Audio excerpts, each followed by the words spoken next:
Hello friends, how are you all? I am Astos and welcome to my channel. So my dear friends, in this session we are going to discuss that is female फेटिसाइड्स यानी कि बालिका भ्रूण हत्या क्या होती है, इसके बारे में हम देखने वाले हैं, जो कि बहुत इंपॉर्टेंट है आपके एग्जाम के लिए। और मैक्सिमम बार आता है कि इसको जो है 150 शब्दों में लिखिए, कभी कभी टिप्पणी के रूप में आता है कि बालिका भ्रूण हत्या के संबंध में लिखिए 20 शब्दों में। So this is very very most important. तो आइए हम देखते हैं कि बालिका भ्रूण हत्या क्या होती है और इसका सामाजिक पे, आर्थिक पे, सेक्स रेशियो में, लिटरेसी रेट में क्या इसकी इम्पैक्ट होती है, या क्या हमारे social, economics and politicals, each and everything's क्या इसकी प्रभाविकता होती है, इन सभी के बारे में हम देखने वाले हैं। तो अगर मैं बात करूं बालिका भ्रूण हत्या के बारे में, तो देखिए आप सुनिए पहले आराम से, मैं कुछ लिखूंगा नहीं अभी, थोड़ा सा। बालिका भ्रूण हत्या क्या होती है, यानी कि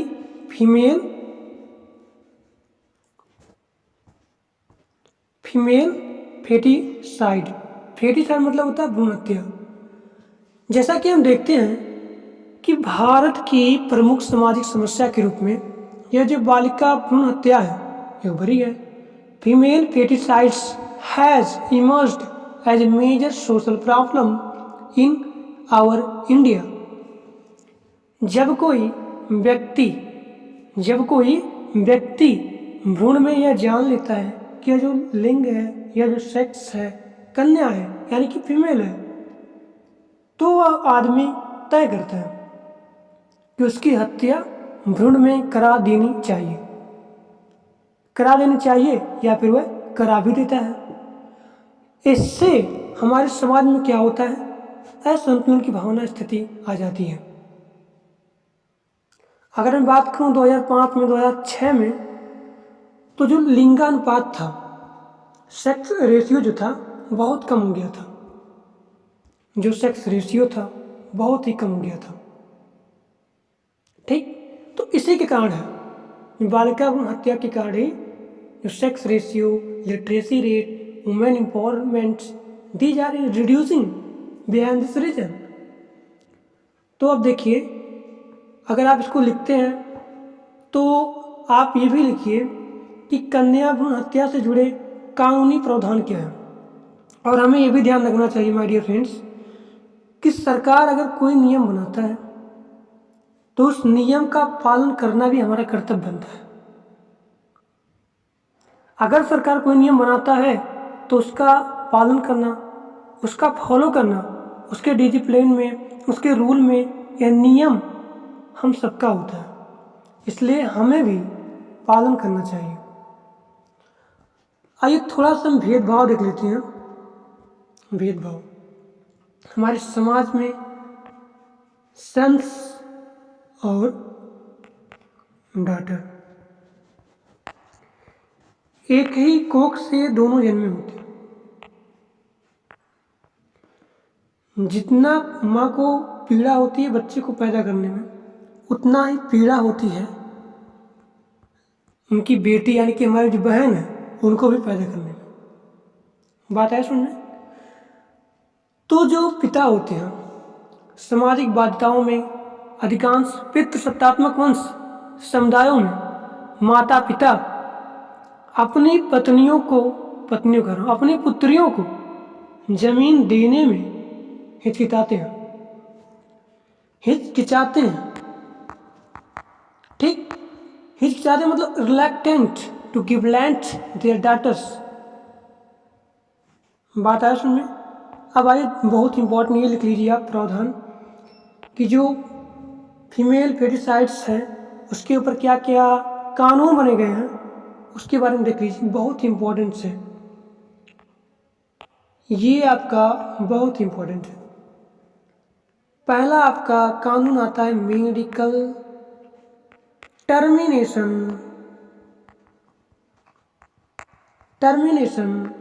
of pregnancy act, medical termination of pregnancy act 1971, गर्भ का चिकित्सीय समापन अधिनियम। अगर कोई डॉक्टर पैसे ले रहा है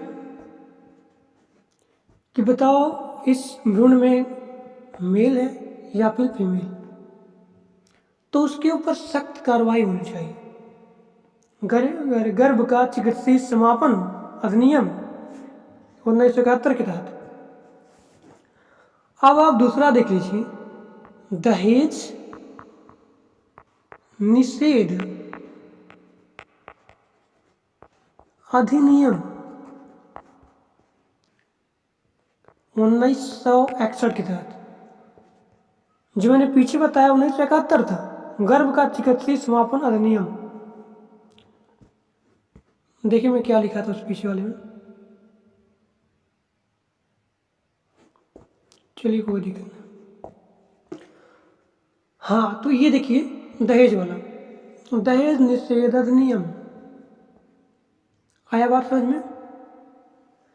अब बताइए, दहेज निषेध अधिनियम, इसका अंग्रेजी क्या होता है? Dowry prohibition act. निषेध मतलब प्रोहिबिशन, प्रोहिबिशन होता है निषेध अधिनियम। ये देखिए अभी क्या है, अक्सर आप देखते होंगे न्यूज़ में कि कोई भी अगर लड़की अपने पति को, यानी कि उसके माँ बाप उसके पति को अगर दहेज नहीं देते हैं, तो कभी कभी ऐसा मामला हमारे न्यूज़ में आता है कि उसकी हत्या कर दी जाती है। होती कि नहीं होती, बताइए मुझे। होती है, ये बहुत बार होता है। तो अगर दहेज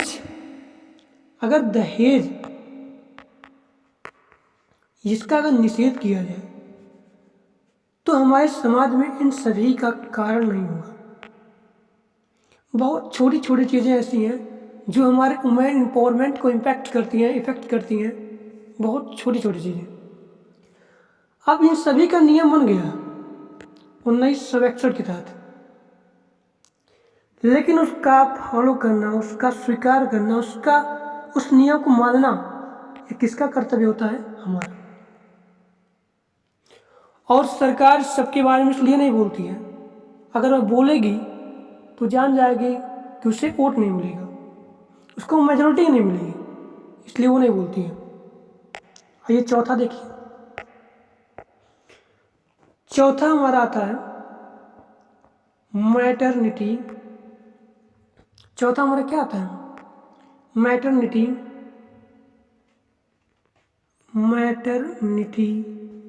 बेनिफिट एक्ट, मातृत्व लाभ अधिनियम।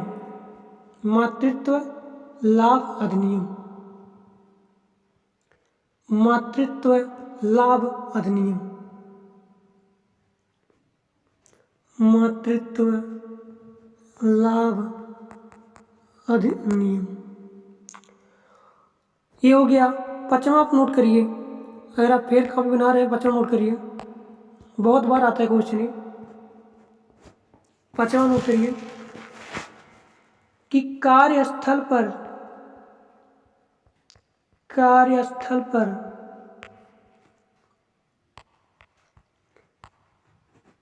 महिलाओं के साथ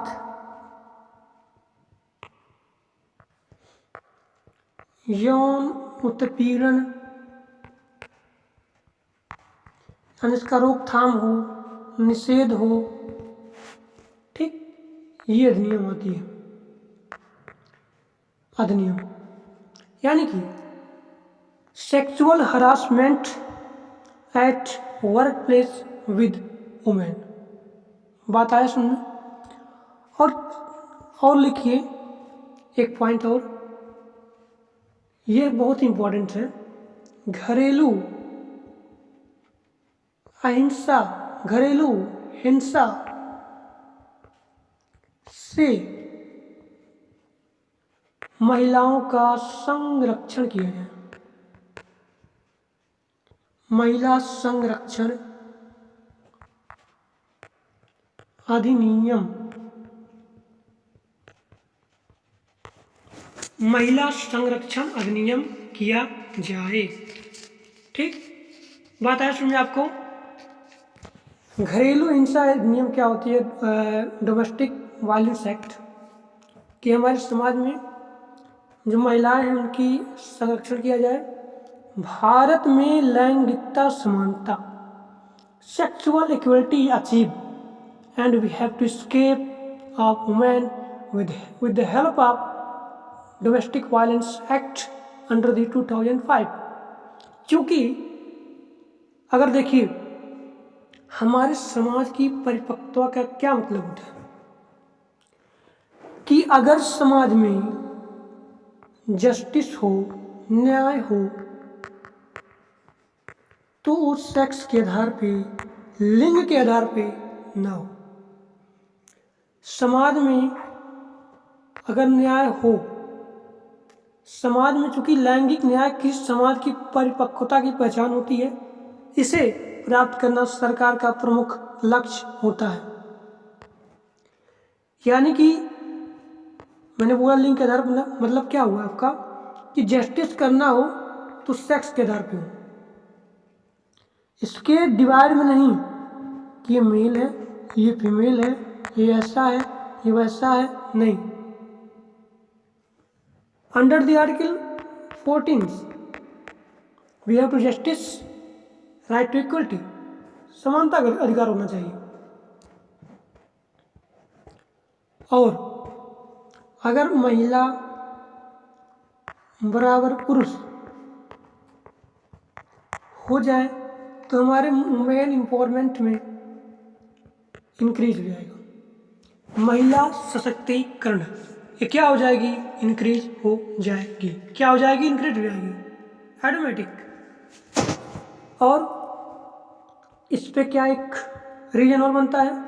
इस पे एक रीजन और बनता है हमारा कि अगर पैतृक संपदा है, कैसे संपदा? पैतृक, पिता की, इस पे जिस प्रकार बेटा का है उसी प्रकार पुत्री का भी है, डॉटर का भी है। ये मैं नहीं बोल रहा, ये नियम बना हुआ है। और कौन सा नियम है? हिंदू उत्तराधिकार एक्ट 1956 के तहत। इसको आप मैक्सिमम शेयर करिए फेसबुक पे, हर जगह, क्योंकि यह पढ़ाई से रिलेटेड नहीं है, ये हमारी समाज की अवेयरनेस से रिलेटेड है। हमारे समाज में अगर इन सभी के बाद, अगर इन सब का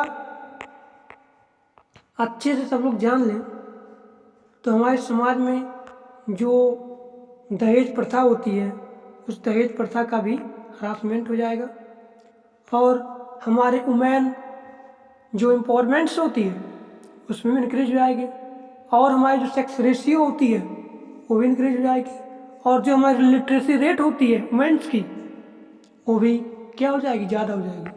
जैसा कि हम जानते हैं हमारे भारत में हमारे यहाँ पे इन सभी जगह, एक सेकंड में अच्छे बना दे रहा हूँ पहले।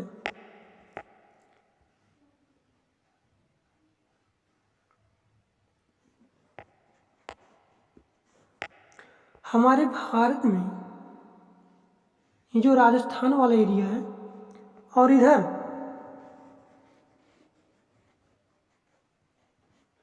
इस साइड एरिया, झारखंड हुआ, इधर हुआ, यहाँ महिलाओं की स्थिति है बहुत ही खराब है। लिटरेसी रेट मतलब क्या होता है? साक्षरता दर। साक्षरता दर मतलब क्या होता है? कि उनको पढ़ने लिखने या फिर अपना नाम, हमारे यहाँ क्या है कि अगर कोई बंदा या बंदी या फिर लड़का या लड़की या कोई भी हो, अगर अपना नाम लिख लेता है, पढ़ लेता है, तो वह लिटरेसी में आ जाता है, उसे साक्षर माना जाता है। तो हमारे यहाँ पे इस तरीके का मतलब कि अवस्था नहीं होनी चाहिए, हमें डेवलप करना चाहिए। और जबकि अगर मैं विदेश में देखूं तो वहाँ ये सब बात नहीं है कि अगर महिला अपनी नाम पढ़ती है या फिर नाम लिखती है तो उसे लिटरेसी रेट के अंदर में आता है, नहीं। वहाँ पे संपूर्ण जानकारी भर्राटे से पढ़ने उसका आता है। Technical development, education development higher level, then all pupils comes under literacy rate. In USA, in Canada, in Africa, in that regions. But in our India, that situation is not incident. So we have to care each and every regions. That's we have to development educations, we have to social, we have to economicals, we have to politicals. Women's should be participations in that sectors. Without this methodology, we cannot say that our GDP will be increased. जबकि हम ये कह सकते हैं कि GDP हो जाएगा increase, growth हो जाएगा increase, but in our India can not be achieve development. We can say GDP will be increased, but we cannot say development. It means that per capita income will not be increased. So we can say that without per capita income, without development, without per capita income increase, we cannot say that development of India.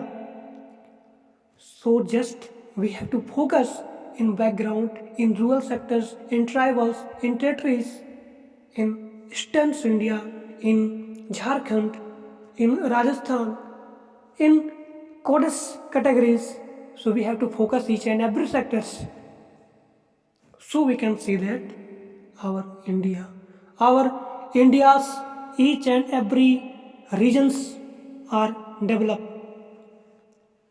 जैसा मैं जानता हूँ कि हमारे जो professor Amartya Sen जी थे, जो कि अर्थशास्त्री थे, उनका मानना क्या था। आप ध्यान सुनिए, अगर आप एयरफोन लिए हुए हैं तो आप ध्यान सुनिए मेरी बातों को, मैं क्या बोल रहा हूँ, क्योंकि मेरा मकसद ये है कि आप इस वीडियो को जो पढ़ें या जो नहीं भी पढ़ें उन सभी तक मेरे इस वीडियो को शेयर करना चाहिए। तो हमारा मतलब क्या है कि जो अमर्त्य सेन जी थे वो इकोनॉमिस्ट थे, अर्थशास्त्री थे। जैसा कि हमारी सरकार यानी कि प्रधानमंत्री मोदी जी और बहुत सारी सरकार जो आई, उनका क्या मानना होता है कि भाइयों बहनों आप ध्यान सुनिए, हमें इंफ्रास्ट्रक्चर्स, हमें इन्वेशंस, हमें मेक इन इंडिया बनाना है। But as we know that according to professor Amartya Sen, वे कहते थे कि जितनी भी मेथड्स हैं, जितने भी नियम हमारे प्रधानमंत्री मोदी या फिर जितने भी सरकारें बोल रही हैं, this is development only short time, only short time.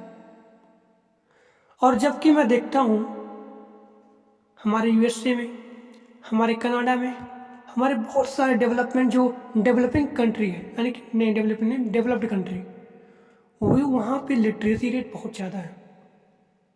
हर बच्चे क्या एक जीनियस की तरह है।